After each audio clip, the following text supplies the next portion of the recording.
দুইটা ভয়ঙ্কর পাপের কথা বলে দিই। এই দুইটা পাপে যারা আসক্ত হয়ে আছে তারা তওবা করে ফিরে আসলে পরেও সারা জীবন তাদেরকে এটা সাফার করতে হবে। কথা বুঝতে পারছেন?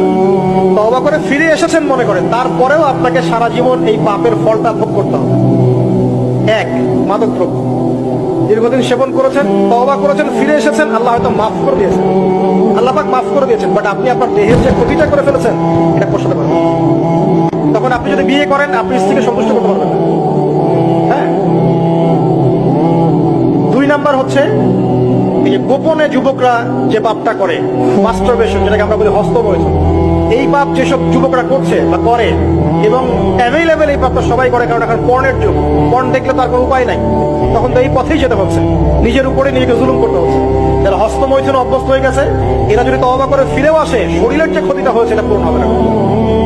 এখানে আপনার দেহের ক্ষতি, আপনার মস্তিষ্কের ক্ষতি, আপনার পরিবারের ক্ষতি, এমন আপনি যদি পরবর্তীতে গিয়ে পরিবার গঠন করতে চান আপনি সুখী পরিবার গঠন করতে পারবেন না, কারণ ভিতর থেকে আপনি নিজেকে শেষ করে ফেলেন।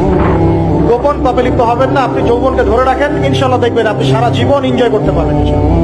কিন্তু যদি এখন নিজেকে শেষ করে ফেলেন, এখন নিজেকে শেষ করে ফেললে আপনি বিয়ে করলে পরেও দেখবেন আপনি পস্তাচ্ছেন। ওই যে কলিকাতা হারবালে যেতে হবে, মডার্ন হারবালে দৌড় দিতে হবে। আর সব হারবাল টারবাল খেয়ে লাভ হয় না।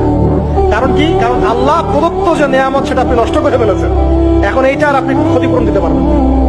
অতএব জীবনটাকে সিরিয়াস